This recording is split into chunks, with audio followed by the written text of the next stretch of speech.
Hello survivors and welcome to another video. In today's video we are back in Pathfinder Gallowspire survivors, and that is because there is a whack ton that has changed.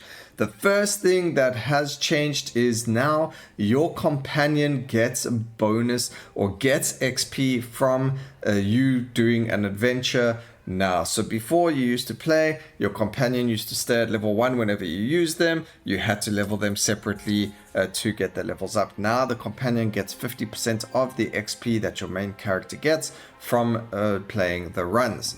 The next change is that each run is now separated into chapters. The difficulties have stayed the same. Once you beat the previous chapter, then unlocks the next chapter. And then also with the difficulties, you need to beat Tell Barrel, the final boss, and then you unlock the next difficulty and go on from there. So we will do the library on veteran, and then they've also unlocked something called hyper mode. So if you did want your runs to go a lot faster, you are able to do that by playing hyper mode, which we'll show you in the library on veteran. Hopefully we can finish it because it is actually quite difficult, especially since you don't have those levels and everything from the crypt or things like that. Okay, next we've got something called a collection.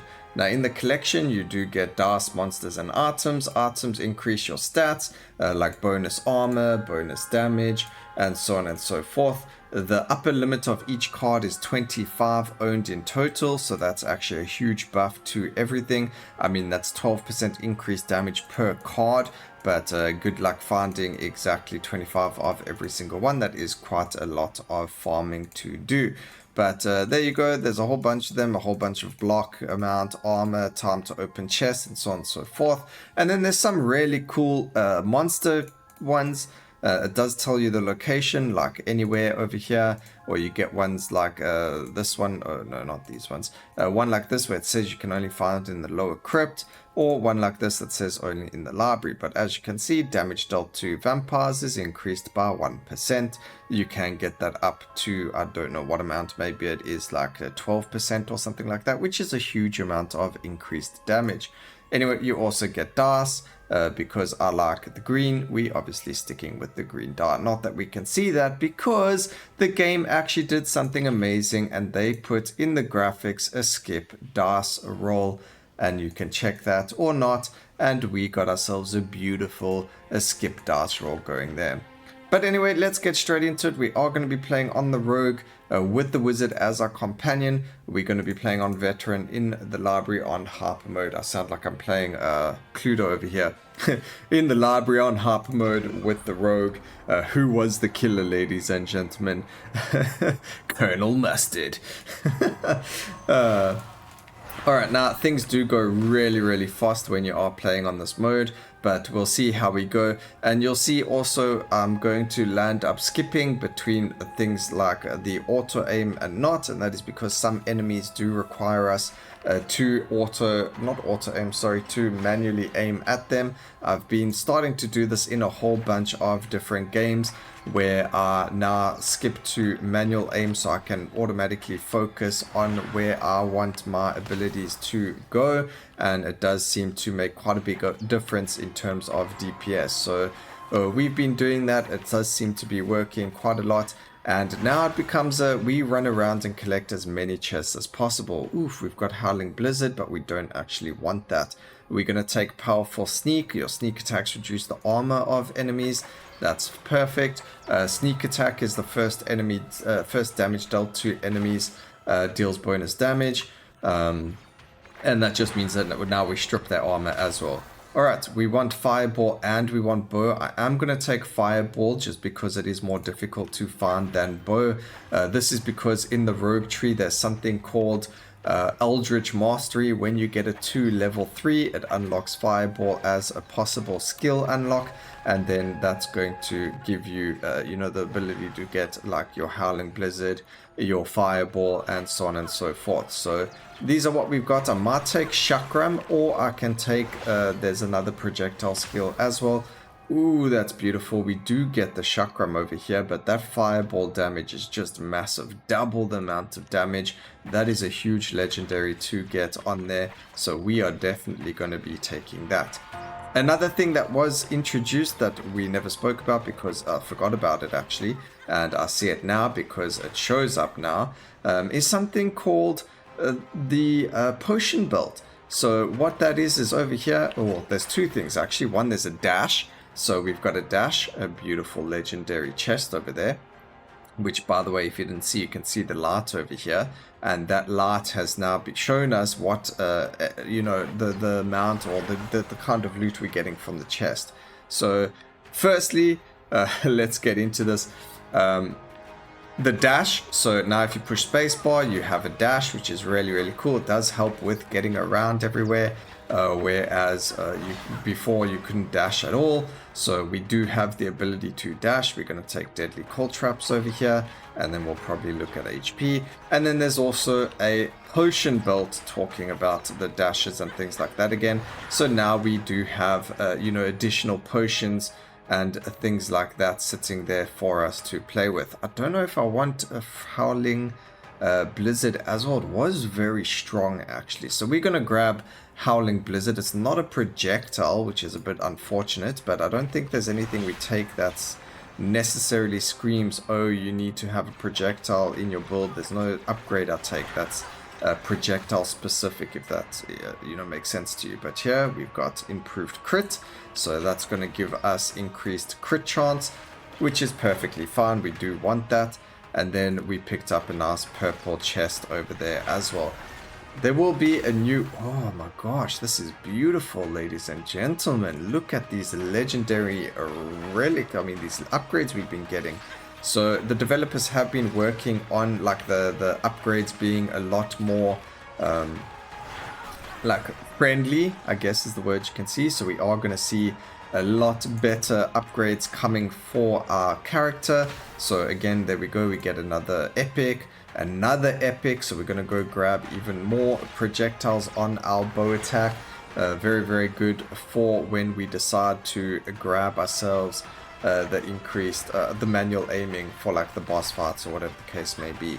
So what we can do now is if we look at a chest and we see the chest being green or white as an aura, like this chest has a purple aura, we know, okay, it's epic upgrades, we will grab it. So we grab the chest, we get a level up first, so don't worry, that's not from the chest. And there's all of our upgrades. Now, one thing that they did add as well, you know, there's a lot of things they added, is as you can see under here, you can see it says 5.9%. When we level up again, I will show you what I mean by that. So here we go, every single skill has a percentage to it. When it hits 100%, you stop finding upgrades for it, and then you know you're able to upgrade all the other things that you don't have that opportunity to normally get, because you only allowed like 3 or 4 upgrades per you know, level, or you know, 1 upgrade, but it only finds 3 or 4 options is what the word I was trying to find. Okay, we just found an altar that gives us cards. Those are the things we are looking for. Again, you just got to run around and try and find them. And then what I like to do is also sometimes leave a blue potion on the floor for the very end. We did actually get one over there, and it sucks up absolutely all of the XP for that round. We're going to take the critical riposte over there just because we're opening that, and it just saves us a bit of time. Or levels, if that's a better way of putting it. And then we can go straight into here. We don't need any potions or anything like that. And onto the next floor. So they did, because they made each area its own separate chapter, they are slightly longer, which is perfectly fine. It makes sense, but they, you know, they did split it up so you don't have to do all of it in one run, which it was previously before we showed you everything when we kept dying on the first boss. All the other chapters were in the game currently, but you know, you had to do them one after the other, and if you died, you had to start all the way over from the beginning again. Whereas now, if we kill the first boss, we can then start the next chapter afterwards, and if we die, we die, but you can always keep coming back to this chapter until you are strong enough, and you still get quite a lot of XP for it. So It doesn't really matter, especially if you are playing on harder difficulties. If you manage to get there, it just becomes very, very, very strong in terms of XP gain on the high difficulties. So very, very, very good over there. And then we're looking at getting builds here that are going to be really good for us. The only thing I see now is Howling Blizzard really needs that range, otherwise it doesn't do too much for us. I mean, I don't think it's going to help us against the boss too much at all. So it might be better to go for the Frostbite or to grab, ooh, a new dragon. He looks like he's climbing on mountains over there. ADD, HD, get distracted by anything. So the it might be better to go for the other R skill, or maybe just going for another projectile skill, maybe something like the Chakram instead of the Howling Blizzard. I just thought maybe Howling Blizzard would be really cool. I liked the skill quite a lot, so I thought maybe going for it would be really, really good. But now that I'm seeing it, it might actually not be good because of the range that you have on it. But we are getting upgrades. It does increase its range, so hopefully we can get some decent range on it. All of our other skills are level 100 or 100% now, so we've only got upgrades to Howling Blizzard, and that's why you can see all this. We did get a beautiful legendary upgrade over there. We don't even need to look at the options again. We can only get it for Howling Blizzard, so that's actually really, really good. And getting or moving the constitution from my other characters, sorry, not from my other character, but to the characters, I'm looking for the wording, sorry guys, to his constitution definitely has made a huge difference. You can see that my wizard is always healthy for some reason. Not for some reason, it's because he has a lot of constitution in his skills upgrades, so that's given me a whack ton more HP, and therefore I'm able to live a lot longer because of that. So really, really strong, really good, really, really useful to have it there. But now if all of our skills are level 100, we can look at getting our Eldritch Mastery up. That's just going to increase our spell damage, so Fireball, as well as our Howling Blizzard. The one thing that I didn't take that was actually extremely important, there's a skill that allows us to penetrate the enemies, and I never took that, so our projectiles aren't penetrating, and we might die on this next stage because of that. Oopsie. So you know, your passives are very, very, very, very important, and they actually increased it from 4 passives to 6 passives as well. So we've got that as well. That's brand new, which we never spoke about. So they are making a lot of beautiful and good changes. They are listening to the community on Discord. People are providing beautiful feedback. Always helpful, the feedback. No one's like, oh, this is nonsense, change it. They've all been very, very you know, respectful and critical in it, which people usually are. I don't know why I even said that, but maybe in my head I'm thinking, you know, sometimes people aren't always the most helpful when it comes to things like this. They just want things to be a certain way, and they just, you know, blank out say it, or whatever the case may be. But the community's been really, really good in terms of this. They've actually been helpful. Like with me, I asked people, how do you beat the final boss using the rogue, and they were more than happy to come around and say, you know, try this, this and this on the rogue, and or in the end just end up leveling them up so you get more skill points and you can get stronger that way as well. But the rogue does get an extra life, so grabbing that does help quite a lot. So using that is a very, very useful tactic as well. But this round we got quite a few little cards that we found as well, which is beautiful. You do need to remember you have a potion belt as well, where you can use these potions, which I haven't been doing. So we're gonna use 1 or 2, get those get that health back, which is gorgeous for us. We're gonna take ourselves the critical riposte, so every time we dodge, it increases our crit. We haven't been dodging it's ourselves, like our pushing spacebar, so we are going to start doing that a bit more. But like I said, this part of the level does get quite hectic, so we might die here. It's okay. I did, you know, have it in mind that we might die, so if we actually do die, it's okay. The other thing you could do is put on manual aim and look at getting, like, shooting all of these targets that like to run to us. Also staying away from the poison is very good. Some of the enemies do drop the poison. You do want to try and stay away from it. We do want to try and run in circles around the enemies as well, so that when they do shoot their projectiles, we are able to kind of stay alive and well without them hitting us. A lot of the damage comes from those fiery skulls, which actually land up doing damage over time to us. They burn us, and it's not really good at all. So now we're going to swap to manual aim, so we can kill this fire dude. I accidentally keep pushing R for manual aim. That's because of the kitty survival game that we were playing the other day. So we do have to just look at manually aiming this. Use our potions as well, so we got some more dodge.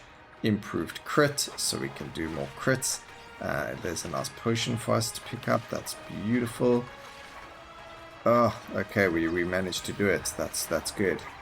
But now we're in a very big predicament, I guess. Oh, we're actually really healthy, so that's really good. Okay, this chest's gonna give us some more. There we go, that wasn't the chest. We need to improve our deadly cold traps. Powerful sneak is nearly finished, so we'll just upgrade that. And then we get powerful sneak, so that's fully leveled. Critical riposte and sneak attack, And then we are nearly there. 100 more enemies, and then we fight the boss. We do have extra potions and everything like that as well, so that's going to keep us healthy. And then we can look at nothing over here is going to max out, which is a bit unfortunate. There is another chest over here. Maybe, oh no, it wasn't legendary. I was hoping and praying that maybe we'd get a legendary one over there, but unfortunately not. And it only upgraded one skill, which is also really unfortunate. But at least you get to see the boss fights over here. The boss fights actually not that difficult in terms of, you know what you have to do. You just got to keep moving around. There's so much XP there. I could have got another level, which we didn't do, but that's okay as well. So let's get into this. It's the Red Crying King. It's actually all of them. And I see you fight all three of them at the exact same time now. Whereas before you used to fight them one at a time. Once they were at half life, you would then move on to fighting the next one, and then you fight all three of them at the same time. So they did actually change the boss fight just slightly. Although it does, they actually haven't. You do fight them one at a time still, and then once they all half life, you then go and fight all of them at the same time. But as you can see, we do have a dodge now, so we are able to fight them a lot easier. Okay, the crypt learned cooperation too late to stand against me, but soon enough to defeat the likes of you. So he's saying they're going to kill us, but they could never kill him. So very interesting over there. I don't think... See, auto aim, it looks like the crossbow goes in a clockwise direction, or the bow, and that's why you use auto aim with it. So if we turn that on, it will always fire in the direction of the bosses or the enemies, but it's okay, we don't really need that too much. We'll keep going and see how that goes. We just got to stay away from the poison and kill this guy. They're all together, which is actually very good for us. Okay, the ass dude is dead. Oh, all of them are actually dead. So there we have it. All of them died without even really too much going on. Really easy. You will strike your we will strike you down. So obviously build does make a big difference, and then you get a whole whack of gold from the final chest over there. Really cool little animation coming out at the very end there. But you'll see just how much XP we get. We get 35,624, which is actually quite a lot for a total of 10 minutes of your time. Very good. Hyper mode, really fantastic to play on. And then we did get more things, like now we got a candle which reduces the darkness surrounding the screen, which is actually pretty big. I like that upgrade. What else did we get new here? It doesn't really matter, we'll sort that all out. But as you can see, he also got some XP. They got a lot more XP, and then we can go and level up some of the other stats for them. So Really, really cool. I hope you guys enjoyed the video. Please remember to like, comment, and subscribe for more videos like this in the future. And always remember, keep safe, survivors. Until next time, cheers.